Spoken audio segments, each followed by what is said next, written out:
السلام علیکم ورحمۃ اللہ تعالیٰ وبرکاتہ۔ آئیے علامہ مولانا فاروق رضوی کا بیان سنتے ہیں، اس سے کچھ سیکھنے کو ملے گا۔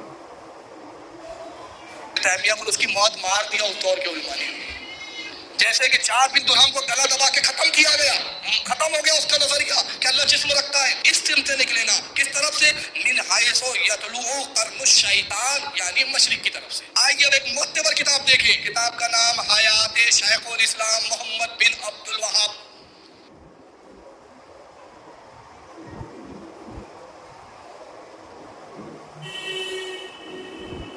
پہلا فتنہ پرور آپ نے جانا کون تھا؟ ایک فتنہ پرور کے چہرے سے بھی میں نے نقاب اٹھایا، وہ تھا ابن تیمیہ۔ اب آئیے، ابن تیمیہ کو اس کی موت مار دیا اس دور کے علماء نے، جیسے کہ چار بن درہم کو گلا دبا کے ختم کیا گیا، ختم ہو گیا اس کا نظریہ کہ اللہ جسم رکھتا ہے۔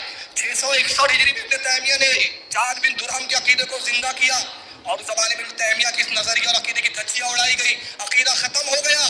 تو اس کے بعد ایک شخص اور پیدا ہوا جس نے اس عقیدے کو دوبارہ پھر زندہ کیا۔ اب وہ شخص کون تھا؟ اس کا تعارف میں حدیث کی روشنی میں دوں گا، تاکہ آپ دیکھیں کہ ہمارے علماء جب بولتے ہیں تو بغیر دلیل کے نہیں بولتے۔ چلیے آئیے پہلی حدیث دیکھتے ہیں، یہ ہے صحیح مسلم، جلد نمبر اس کی 2، کتاب الفتن و اشراط الساعۃ، قیامت کی نشانیوں کا بیان، حدیث نمبر 7165۔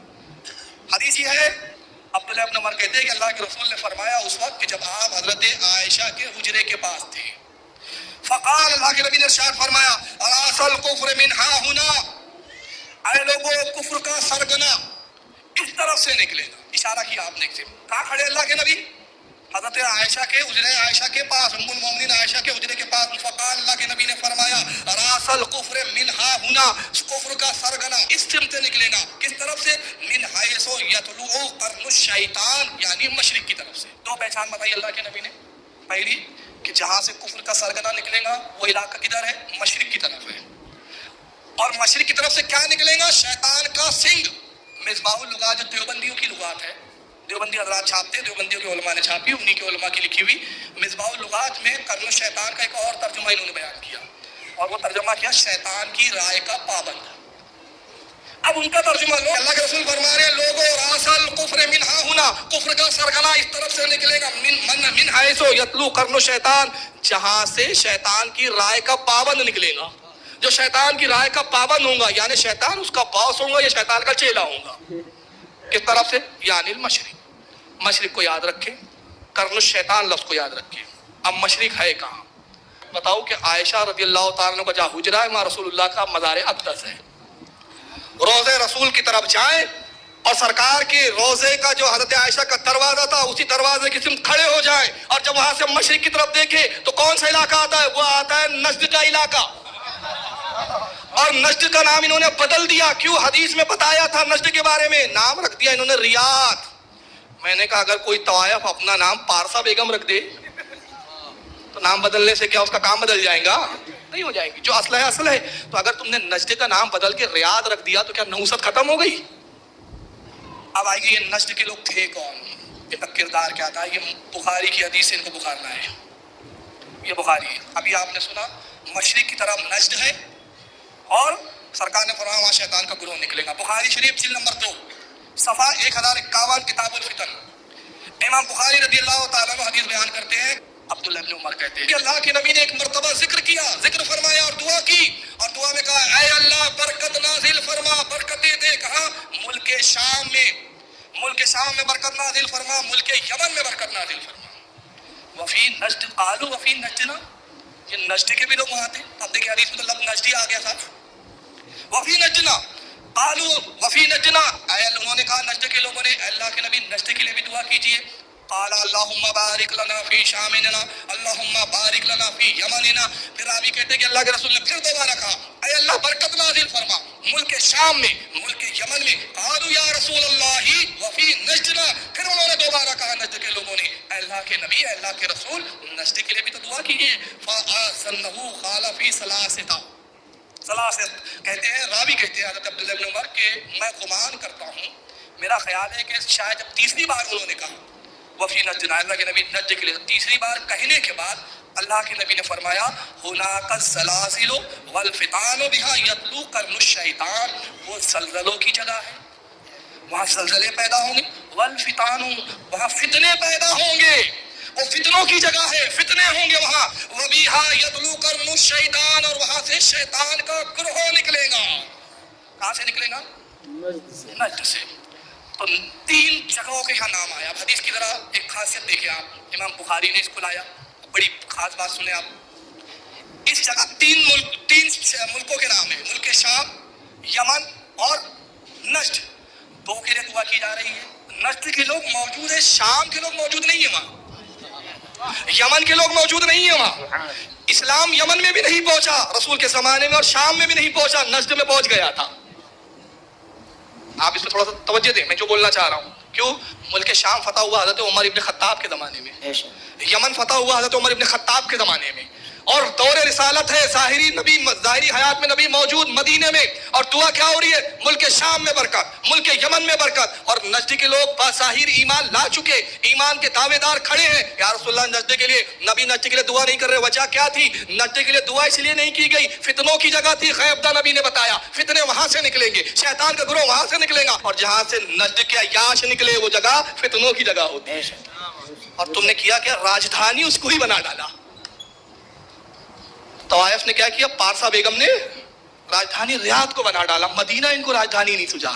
اب نجد سے یہ نجد کو لپ پوت کرنے کی ضرورت کیوں پڑی؟ اس لیے کہ ابن تیمیہ کا مردہ عقیدہ زندہ کرنے کے لیے 1115 ہجری میں محمد بن عبد الوہاب نجدی وہیں پہ پیدا ہوا۔ سارا لفڑا یہ ہے۔ تو اس سے پہلے کہ میں بتاؤں ابن عبد الوہاب تھے کون، ان کا تعارف بھی ذرا حدیث سے بتاتا ہوں۔ حضرت ابو سعید خدری رضی اللہ تعالیٰ عنہ صحابی رسول کہتے ہیں، ہم رسول اللہ کی خدمت میں حاضر تھے صحابہ کرام، اللہ کے نبی مال غنیمت تقسیم فرما رہے تھے، جنگ میں جو مال آیا تھا اس کو سرکار تقسیم کر رہے صاحب میں۔ تبھی ذوالخویسر نام کا ایک شخص آیا۔ اب سیرت کی کتابوں میں اس کا حلیہ بھی آیا کہ اس کی آنکھیں دھسی ہوئی تھی، گال پچکے ہوئے تھے، بڑا عجیب و غریب بھیانک شکل کا آدمی تھا ذوالخویسر۔ یہ آیا، کس قبیلے سے تھا؟ یہ بنی تمیم سے۔ اب اس کو یاد رکھے، ذوالخویسر کس قبیلے سے ہے؟ بنی تمیم، بھولنا مت۔ اب وہ آیا شخص کیا کہتا ہے رسول اللہ سے، سنو اے اللہ کے نبی انصاف سے کام لو۔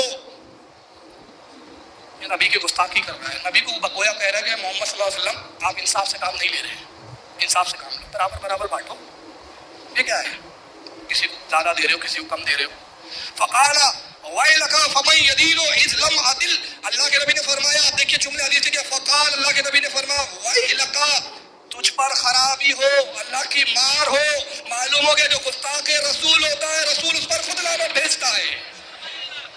ہم بھی تو یہی کرتے ہیں، گستاخی کی تھی نا، نبی نے کہا اللہ کی لعنت ہو تجھ پر۔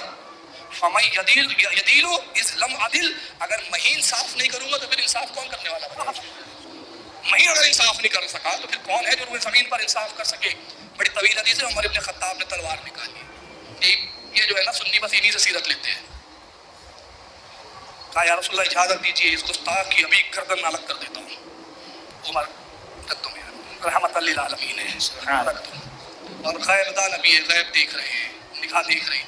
اے عمر اس کو قتل کر کے تم اس پورے فرقے پہ قابو نہ پا سکوں گے، اس کے اور بھی ساتھی ہے، یہ اکیلا نہیں ہے۔ نبی کو یہ بھی پتا کون کون ہے اس کے مجاز کا۔ شاید یہ سب ان کی پول پٹی کھلتی ہے اس لیے بولتے رسول کو غیب نہیں تھا، تاکہ غیب رسول کا انکار کرو تو اپنے باپ دادا محفوظ رہے، اور غیب مان لیں گے تو اپنے باپ دادا سب بری نہ نظر آئے گی حدیث کی روشنی میں۔ تو اس لیے اصول بنایا، علم غیب نہیں تھا رسول اللہ۔ رسول اللہ نے کہا عمر تلوار رکھو، اس کے اور بھی ساتھی ہیں، تم ان پر قابو نہیں پا سکتے، یہ نکلیں گے کیڑے مکوڑوں کی طرح۔ اب حدیث کے الفاظ سنے، رسول اللہ نے فرمایا اے عمر کہ وہ لوگ ہیں کہ اتنی نمازیں پڑھیں گے، اتنی نمازیں پڑھیں گے، اتنے روزے رکھوں گے کہ ان کی نمازوں اور روزوں کو دیکھ کر تم اپنی نمازوں کو حقیر جانو گے۔ پہچان کیا بتائی اللہ کے نبی نے؟ ہے فطرت کے اعتبار سے گستاخ، نبی کی تعظیم نہیں کریں گے، مگر ظاہری طور پر نشانی کیا ہے؟ نماز بہت پڑھیں گے، روزے بہت کریں گے۔ آئیے نماز کی طرف، آئیے نماز کی طرف، دن رات یہی عشق رسول کی بات کبھی منہ سے نہیں نکلیں گی۔ نماز بہت پڑھیں گے، اور اس کے بعد فرمایا روزے اور اتنی پڑھیں گے کہ تم اپنے روزے اور نمازوں کو حقیر جانو گے۔ اور اس کے بعد فرماتے سرکار قرآن پڑھیں گے، قرآن حلق سے نیچے نہیں اترے گا، مطلب قرآن نہیں سمجھیں گے، دین سے ایسے نکل جائیں گے جیسے تیر شکار سے نکل جاتا ہے، یعنی تیر کمان سے نکل جاتا ہے، دین سے ایسے نکل جائیں گے۔ یہ حدیث نے واضح کیا کہ ذو الخویصرہ جو شخص تھا وہ بنو تمیم کا تھا، گستاخ تھا، اور اللہ کے نبی نے فرمایا اس کے قبیلے کے لوگ بنی تمیم کے یہ نکلتے رہیں گے، قیامت میں آئیں گے، نمازیں خوب پڑھیں گے، یاد رکھیں۔ اب آئیے ایک حدیث دیکھتے ہیں، یہ بخاری کی حدیث ہے، بخاری شریف جلد نمبر 2 صفحہ 630۔ وہ کہتے ہیں اللہ کے نبی صلی اللہ علیہ وسلم کی طرف قبیلہ بنو تمیم کے لوگ آئے، اور ذو الخیصرہ کس قبیلے کا تھا؟ بنی تمیم کا، یاد رکھیں۔ فقال، اللہ کے نبی نے ان سے ارشاد فرمایا ابشروا یا بنی تمیم، اے بنی تمیم بشارت قبول کرو، دل سے ایمان لاؤ، دل سے نبی جانو، اور جنت کی بشارت قبول کرو۔ اللہ کے نبی ہمیں بشارت نہیں چاہیے، مال چاہیے، مال، دولت، دولت دیجیے، بشارت کیا دے رہے یا رسول اللہ؟ اللہ کے رسول کا چہرہ متغیر ہو گیا، جلال آ گیا، غصہ آ گیا سرکار۔ فجاء ناس من اہل الیمن، سرکار پھر یمن والوں کی طرف مخاطب ہوئے، قبیلہ یمن کے بھی لوگ موجود تھے، سرکار نے ان کی طرف رخ کیا۔ فقال النبی صلی اللہ علیہ وسلم، اللہ کے نبی نے اہل یمن سے ارشاد فرمایا اقبلوا البشرا، اے اہل یمن تم بشارت قبول کرو، اذ لم یقبلھا بنو تمیم، حالانکہ بنو تمیم نے بشارت لینے سے انکار کر دیا ہے۔ قالوا، انہوں نے کہا قد قبلنا یا رسول اللہ، ہم نے قبول کر لیا، انہوں نے قبول کیا، اور ویسے کرنی انہیں دے دیا گیا، تم نے مال دولت اور جمع کی تو تمہیں پیٹرول دے دیا گیا، سونا دے دیا گیا، دولت دے دی گئی، عیاشی تم لو، مال تم لو، سنیوں رسول تم لے جاؤ۔ سبحان اللہ، سبحان اللہ، فیصلہ ہو چکا ہے۔ بخاری کی حدیث ہے، ذرا فتح نہیں پڑھو گے بخاری میں، بخاری کی حدیث ہے، لے جاؤ مال، وہاں دولت ہے، اگر وہ حق پر نہ ہوتے تو دولت مند کی ہوتے، نبی نے دے دیا، لے دولت لے چل۔ بنو تمیم تم دولت لے لو۔ بنو تمیم کی 2 کوالٹی بتائی میں نے، پہلی کوالٹی بنو تمیم کا خبیث نے گستاخی کی، نبی نے کہا اس کی نسل نکلیں گی، قیامت تک آئیں گی۔ دوسری بشارت کو بولنے کی۔ آئیے اب ایک معتبر کتاب دیکھیں، کتاب کا نام حیات شیخ الاسلام محمد بن عبد الوہاب، کتاب کے مصنف علامۃ الشیخ احمد بن حجر، تحقیق و تصحیح علامۃ الشیخ عبدالعزیز بن باز۔ اب دیکھو کیا چھاپا جاتا ہے، حیات شیخ الاسلام عبد الوہاب، ابتدائی حالات، نام شیخ محمد بن عبد الوہاب نجدی کا پورا نام محمد بن عبد الوہاب بن سلیمان بن علی بن محمد بن احمد بن راشد تمیمی ہے۔ کون ہے؟ تمیمی۔ بشارت قبول نہیں کی، دولت لے لو، سنیو رسول تم لو، اویس قرنی تم لو، شام والو 40 ابدال تم لو۔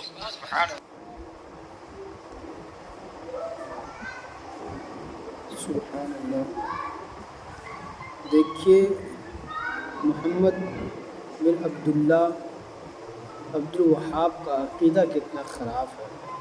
آپ لوگ ایسے لوگوں سے بچ کر کے رہیے، اور حضور کے غلامی کے پٹے کو اپنے گردن پر ڈالے رکھیے، زیادہ سے زیادہ شیئر کریں تاکہ لوگ نماز دیکھ کر کے، سفید سفید کپڑے دیکھ کر کے اپنا سنیت کو نہ چھوڑیں، بلکہ اس میں قائم دائم رہیں، مسلک امام احمد رضا کو پکڑے رکھیں، انشاءاللہ یہ قیامت کے دن کام آنے والا ہے۔